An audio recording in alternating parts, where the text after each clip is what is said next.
اعوذ باللہ من الشیطان اللعین الرجیم بسم اللہ الرحمن الرحیم۔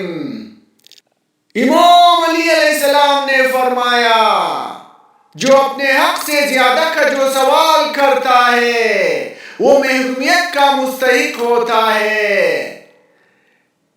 کم دینے سے شرم نہ کرو، کیونکہ محروم رکھنا اس سے بھی کم ہے۔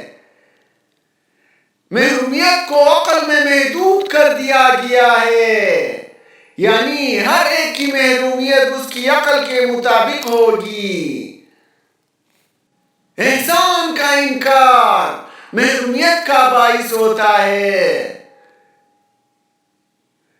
جو اپنے حق سے زیادہ کا سوال کرے گا اسے محرومیوں کا سامنا کرنا پڑے گا۔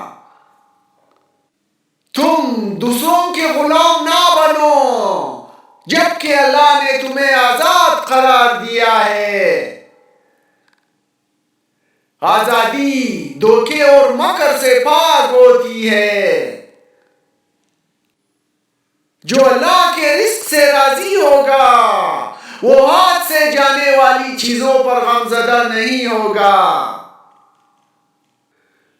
جو دنیاوی اشیاء کے لیے غمزدہ ہوتا ہے وہ اللہ کی قضا و قدر پر غضبناک ہوتا ہے۔ مومن کی صفتوں کے متعلق فرمایا، مومن کی خوشی اس کے چہرے پر اور اس کا غم اس کے دل میں ہوتا ہے۔ اے لوگو، دنیا کی طرف زائدو اور اس سے گریزہ افراد کی طرح نگاہ ڈالو، کیونکہ دنیا کی ہر مسرت غم انگیز ہوتی ہے۔ یقیناً دنیا میں زائدوں کے دل روتے ہیں، بھلے ہی وہ ہنس رہے ہو، اور ان کا غم شدید ہوتا رہتا ہے بھلے ہی وہ خوش ہو۔ جو اللہ کی تقسیم رزق سے خوش ہوگا وہ دوسروں کے پاس موجود چیزوں کو دیکھ کر غمزدہ نہیں ہوگا۔ کتنے ایسے غمزدہ ہیں جن کو ان کے غم نے ابدی مسرت سے ہمکنار کر دیا۔ تمہارے ہاتھ سے اگر کوئی دنیاوی اشیاء نکل جائے تو رنجیدہ نہ ہونا، اور اگر تم نے کسی پر احسان کیا ہے تو اسے مت جتانا۔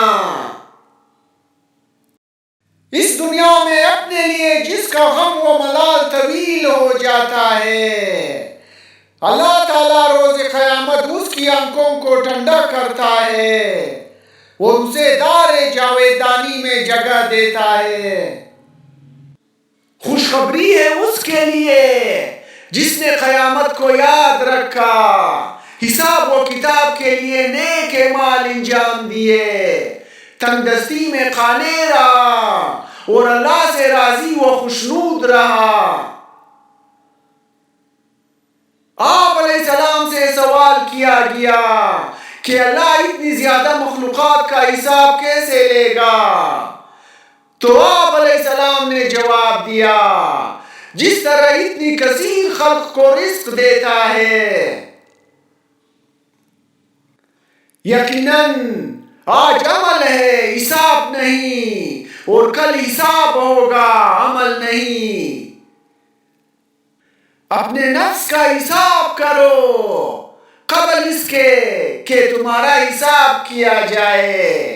اپنے نفوس کو تولو قبل اس کے کہ انہیں میزان پر تولا جائے۔ جو اپنے آپ کو حساب نفس کا پابند کرے گا وہ اس کی فریب کاریوں سے محفوظ رہے گا۔ جو اپنے نفس کا حساب کرتا ہے وہ فائدہ اٹھاتا ہے۔ جو اپنے آپ سے حساب لیتا ہے وہ اپنے عیوب سے واقف اور اپنے گناہوں سے آگاہ ہو جاتا ہے، جس کے نتیجے میں اس کے گناہ کم اور عیوب درست ہو جاتے ہیں۔